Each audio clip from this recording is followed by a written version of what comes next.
Good morning, good afternoon, good evening, everyone. My name is Connor, and you are listening to another episode of Film Talks. This week, 3 topics, per the usual. I'm not mixing anything up.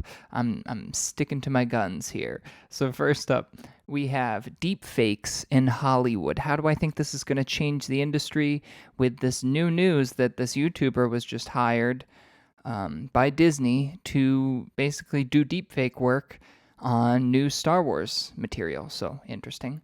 Then after that, we have news that they're going to make a black Superman. Who do I think should be the next or the first black Superman? And then last, what I'm watching, we're going to talk about The Big Sick. So let's get into it.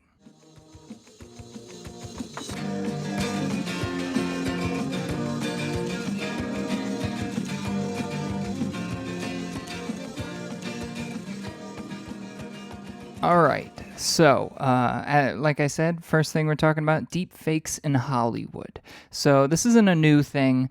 Deepfakes have been around for quite some time. If you've been around YouTube or you've seen the news, I guess, I feel like the news has talked about it a lot and the dangers of deepfakes, which I'm not making fun of it. Of course, it's dangerous, but deepfakes, what they do is this AI, you're able to feed this AI footage of a person acting or doing whatever. The AI will then paste the footage onto another person's head. So dangers of this, right? Someone could technically take footage from previous Trump footage, right? And then put that Trump footage on someone else's head and pretend that he's saying things that he's not actually saying. And so obviously that's dangerous because then, you could basically say that the president is saying things that he's not actually saying. So if you watched Rogue One, if you've watched The Mandalorian, like that kind of thing. I'm specifically talking about Star Wars, and that's in this instance for a reason, as I'm going to get to. But in Rogue One, they had to remake Leia and remake Tarkin, obviously because Tarkin is gone. I think Leia was gone at that point too. Either way, they needed to like kind of make that person's face look like how they looked in A New Hope, which was impossible even if these people were still alive. So they made a CGI face. And the problem with the CGI face is it's a weird uncanny valley thing, right? Because you're looking at it and you're like, yeah, it looks like that person. But in your mind, you're like, there's something wrong. And I can't really figure out what it is. But there's a weird thing with CGI where it's it's good up until a point, and then it's like the line has been pushed way forward, and you're like, you can never hit that mark because uh, subconsciously you're always going to be like, well, that's not real because there's just something that just feels unnatural about it, whether it's the texture of the skin or the way that the mouth moves. For me, it has a lot to do with the mouth, just watching a CGI mouth move never looks that great, especially when they're trying to make it look like a person. So on YouTube, what people have started doing is saying, hey, Hollywood movies have been using CGI, which is super expensive, obviously, and it takes a lot of time to do it. So it's not like I'm knocking what they've been trying to accomplish, but I think that there's better technology out there. So what do? They try to use deepfakes. So what they would do is they would, for instance, take Carrie Fisher's performance in A New Hope, have the AI look at all of her performances, just analyze her face and different movements, different shadows, all that stuff. And then they'd take this stunt double, somebody who looks a lot like Carrie Fisher and acts like Carrie Fisher, and then attaches Carrie Fisher's face from A New Hope onto the stunt actor. And it works really, really well. I encourage you, look up deepfake Carrie Fisher or Tarkin or Luke Skywalker, and you will see it. And a lot of times it's really cool. They do a side by side of hey, this is what the CGI face looks like. This is what the deepfake looks like. And the cool thing about the deepfake is they're not making something from scratch. So there's no oh, that face doesn't look real. The issue that deepfakes have is it only looks fake when it looks it looks kind of crappily attached to the stunt actor because it's the real actor's actual face, but it's not their actual body. So unless you find someone who really, really looks like that person and really acts like that person, you're gonna ruin that illusion. But you have to figure that it's easier to find somebody who can fulfill those requirements than it is to find someone whose face looks exactly like Mark Hamill's or Carrie Fisher's. Um, and so, for instance, we have this guy. He made a lot of cool YouTube videos, and he deep faked Mark Hamill's face in the Mandalorian episode where he appears. Spoilers: end of the season 2. Mark Hamill's Luke Skywalker appears just like he would look like right after Return of the Jedi. The issue with this, right, in real terms, is Mark Hamill's super old, so they couldn't use him, but they can use his voice, so he's still around. And they can find people whose bodies look like Luke Skywalker, and you can train someone to act like him. I mean, there are people whose whole profession is just pretending they are someone else. So you can find those people. And then he took Luke Skywalker's face from Return of the Jedi, shipped it into this software.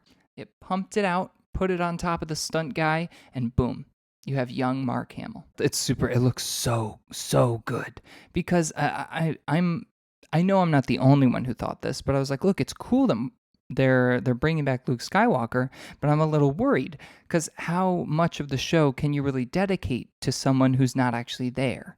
You like having that weird CGI face around is gonna get on my nerves after a while. It's gonna be kind of like, oh, I don't know how I feel about this. But using the deepfake, it's not, because this is a guy who's using deepfake on a YouTube page with like zero budget. Give the deepfake the budget of a Hollywood film, and it's gonna look really, really good. I think this is literally the next step. I was hearing Harrison Ford in the new Indiana Jones movie. He got injured, and they're actually deep faking some of this movie because he can't perform, and that's amazing. Like, there's going to be a point where you don't need Harrison Ford to be alive anymore to do Indiana Jones. You can just deep fake the performance and just, I guess, offer up royalties to the family after the fact. But yeah, I can see some big things happening with deepfakes. On the YouTube channel, I'm sure I'm going to throw up some screenshots or whatever of the side-by-side of the deepfake and the CGI.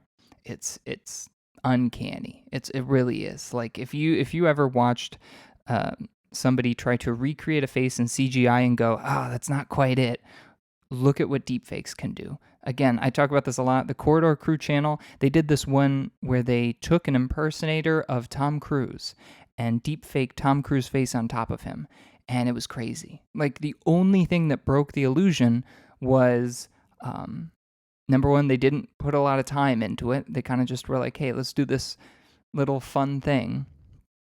And then the impersonator, he was a little kind of skinny to be Tom Cruise, but he acted just like him, and most of his facial structure was pretty spot on. So it was really cool. So deepfakes, maybe it's the future. And if it is, what does this mean? Like, are we okay with like Will Smith dying and then he keeps acting even after death? Is that weird? How do we feel? Let me know. Let me know what you guys think. So after deepfakes, I want to talk about this, and I need to refer to my notes here because this is kind of outside of my realm a little bit. But I'm hearing that they're making a Black Superman movie. And for those of you who don't know, in the comics, there is in fact a black version of Superman. It's not like they're taking Clark Kent and just making him black. There's a full story and everything for a Black Superman. And I think that's super cool, first. I've never been a huge fan of just switching races on characters. I think it does a disservice to people, and it feels uncreative to be like, hey, let's just use the same story we have been using and just use a different race. Like, I feel like it's not significant enough to just be like, hey, this is a black actor. The black actor should get a story that resonates with a black audience. And so there is that case in the comics, and I believe his name is Val Zod. I might correct myself later on and be like, I messed this up. But I believe it's Val Zod. Very interesting kind of character. I read up a little bit on him, and I know comics are a little weird with this stuff. So maybe I'm reading a version of this character that's not consistent, but this is what I got from Val Zod. So Val Zod is the kind of Superman who he's Kryptonian, has a very similar story. He's shipped to Earth, but he was closeted from society. So he's a pacifist. He's kind of shy, a very silent, stoic type, but obviously still has that sense of justice that Clark Kent has. My question was, well, what I'm hearing in the news is obviously Warner Brothers is like, hey, we want to make a Black Superman movie. And even though I'd really love to see Henry Cavill go at it, if they're not going to bring back Henry Cavill, at this point I just want to see a good story. So based on that, I'm like, where could they go? Well, here's something I'm a little nervous about. I'm hearing Michael B. Jordan is heavily in some way attached to this project.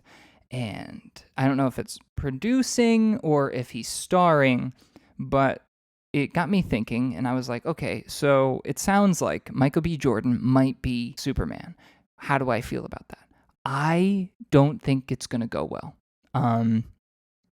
I think Michael B. Jordan is a solid actor, but I think he has not to say he's typecast, but he's a certain kind of actor. And I feel like he kind of rides on his good looks a little bit. I don't want to like rag on him. He's definitely got the appearance of a Black Superman, right? Like he's jacked. We saw that in Black Panther. It's just he's hyper confident, and he always plays that kind of jock, kind of overconfident, charismatic kind of character. And this Val Zod doesn't seem to be like that. I don't think even Clark Kent was that. They've always been kind of withdrawn from society, mightier than thou, but not really trying to like throw it in your face, kind of. Like they want to help you, but they don't want to like make you feel like you're like a punk who can't do anything right. And Michael B. Jordan, in most of his movies that I've seen, he tends to go that route where he's kind of scrappy and trying to fight to the top and get what's his, and that's not really what Superman is. I don't think he's ever really been that persona. So yes, I think Michael B. Jordan could look the part, right? But could he act the part? Probably not. So who do I think could act the part? Well, I got 3 other actors. Sorry, I was just looking at my list. I told you I'm going to be looking at these notes a lot. I have 3 other actors that I thought were interesting that could be Black Superman. So first, John David Washington, Denzel Washington's son, who started off as an NFL player because he wanted to go his own route. He got hurt, and now he's been in a couple movies. He was in Black Klansman. He was in Tenet. So he's starting to bring up his acting acumen. I don't know how to say that word, but he's becoming a pretty solid, a bankable star at this point. So I have no doubt he can act, and I find it kind of interesting that he, as well, like Michael B. Jordan, can do that charismatic character, but I feel like there's some depth to it. I feel like there's some genuine niceness, I guess, to him beneath it all. I don't think Michael B. Jordan can pull off that genuineness about him. I feel like it always feels like there's a little bit of a fakeness. Whereas John David Washington, he can kind of feel endearing, but he can also be boisterous and kind of jerkish at times. So I don't think he's perfect because I think he's also a little short. He's 5'9", not to be picky. I know like Tom Cruise has made himself look super tall in a lot of his movies, so they could sure do it for Superman. And he was in the NFL, so I'm sure he can look the part. But I don't know. Maybe not. He's not my first choice, but I think he would be an interesting one. Then there's Idris Elba. Okay, Idris Elba is super interesting. First off, I feel like the thing that automatically disqualifies him is his age. He's a little older, but I feel like it just depends on the kind of story they're trying to tell. it could be the story of an older black Superman, but he's got the voice, ooh, that deep voice, that Henry Cavill can just nail. He's got the voice, he's got the body, he's got the height, he's got the acting. I think he does that stoic, withdrawn character super well. He can do overconfident and charming, but I feel like a lot of his roles he's kind of withdrawn. Think like Dark Tower kind of thing, where he's just like, he knows he's the guy, but maybe he doesn't want to like go all out. He's not going like full power. He's kind of just trying to hold back as much as he can, which is what Superman does a lot. Where he's like, if he goes all out, he could just destroy the Earth, but he's got to like reel in his power. So Idris Elba I really, really like. So it's kind of annoying that his age is probably the thing that discredits him, or discounts him. But I would be really, really interested in an Idris Elba Black Superman role. And then there's Mike Colter. So he's probably the one that most people don't know about. He was in $1 Million Baby a little bit in the beginning. He was that boxer that left Clint Eastwood in his time of need and just said, hey, I'm going to go with the guy who can get me better money. But more recently, he was Luke Cage. So Luke Cage is a Marvel superhero. He was in the Netflix series, and he has impenetrable skin. And so he's already done superhero roles. He's already done a super strong, invulnerable superhero role. So I feel like he's sort of already dabbled in it. And just watching his performance, he embodies that soft-spoken, super powerful guy who's just trying to help people and isn't really trying to show off. And that's what I think of after reading the characterization of Val-Zod. So he's big, he's quiet, he's got a deep voice, and unlike the other ones, because the other ones are kind of bigger stars at this point, I think Mike Colter really pulls off that friendly, small town feel, which I think is probably what you'd want to go for. And I guess the knock against him is he's not a huge star, and he's not super charismatic. I feel like he's kind of a little one-dimensional. He can pull off that stoic, soft-spoken, small town guy, but you ask him to do anything else or try to evolve into a more charismatic character, he probably won't be able to do that. So, Mike Colter, Idris Elba, John David Washington, Michael B. Jordan, which one are you most excited for, or did I miss one? Like, are you going out there going, hey, Morgan Freeman should be the next Black Superman? I don't know about that, but if that's what you're thinking, let me know. Put it in the comments, let me know, And yeah, so now we get to the point where I talk about what I'm watching. And what did I just watch? The Big Sick. The Big Sick is not a new movie. It's been out for a long time. I saw it in theaters when I was in college with my roommate.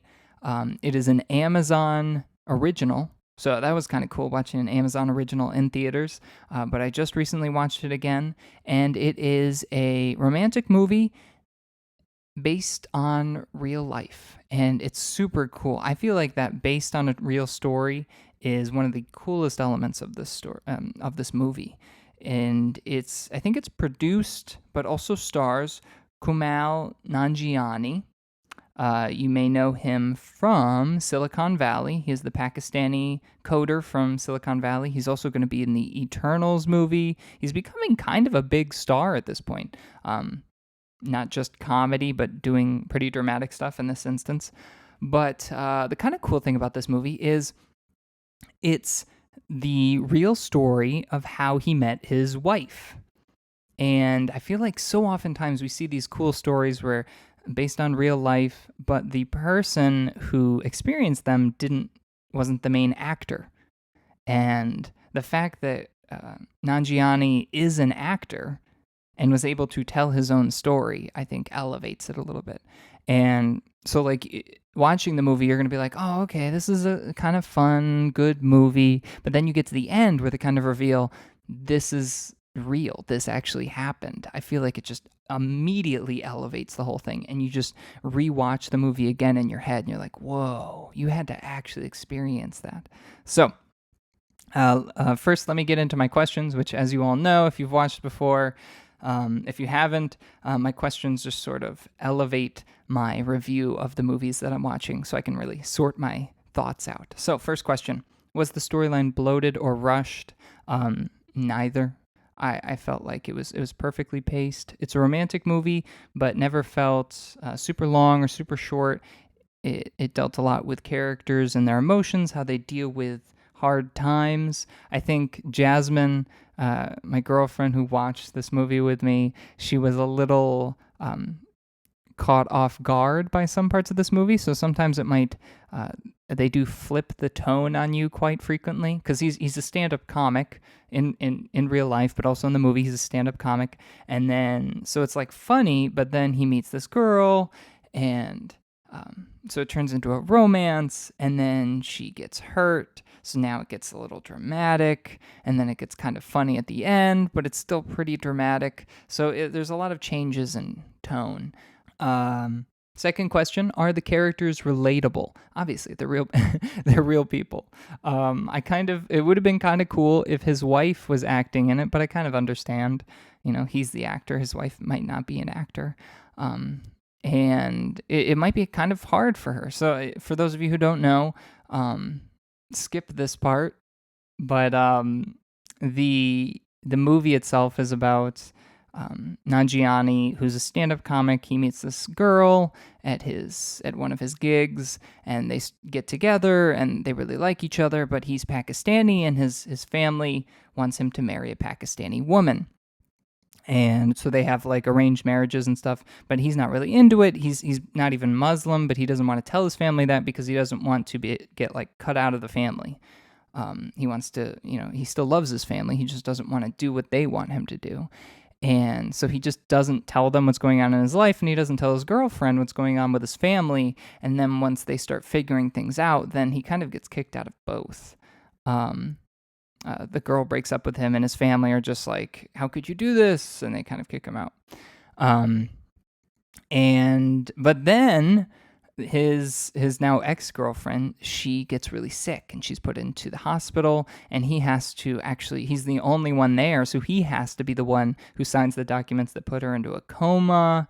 And then he meets her parents for the first time, and so Jasmine's watching it with me, and she's like, who is that guy? And she's like, why do I know that voice? I'm like, he's Manny from Ice Age. And she's like, oh, that's what it is. And then at the same time, her mother, I always forget her name, but she plays Elastigirl in The Incredibles. So like midway through the movie, Jasmine's like, is that Elastigirl? And I was like, yeah. And she's like, she's figuring this stuff out, guys. I'm showing her the movies, and she's really taking them in. She's learning. So a pretty interesting cast while I'm on it, but at this point, when she's in the coma, you start dealing more with dramatic character moments where her parents have problems with their marriage, and he's trying to figure out what he's doing with his life, with his family, and with this girl.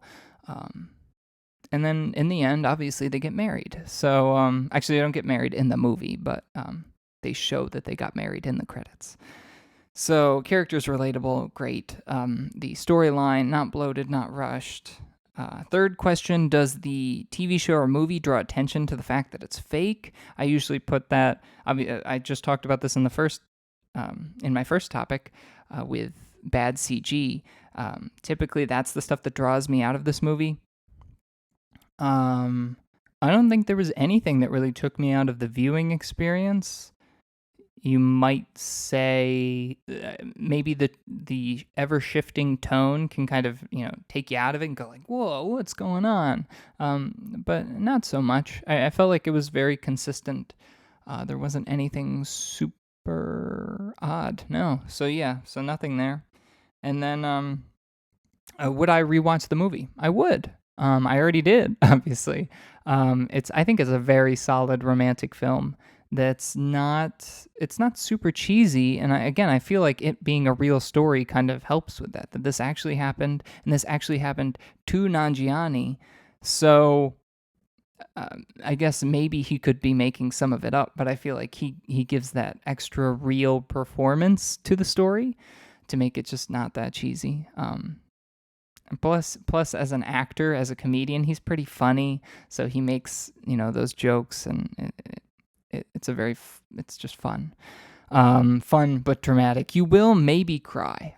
This one's a kind of interesting one. I don't think you are guaranteed to cry during this movie, but you might because it's right on the edge. So, what would I review this movie? It checked most of my boxes. I think all of them. Yeah. So I definitely recommend this. It's on Amazon Prime. Let's check Rotten Tomatoes, shall we? I've started doing this where I'm checking Rotten Tomatoes to see if I can first guess the score they gave this movie, but do I agree with the score? So, Big Sick, I'm gonna say they gave the Big Sick. Oh, this is hard because it's a romantic movie, and I feel like the critics never like it.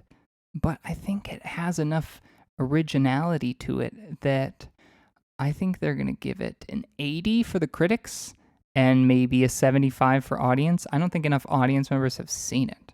I might be wrong. And it might be flipped. It's probably always flipped. Oh, wow. Wow. Okay. Critics gave it a 98%. Audience gave it an 88%.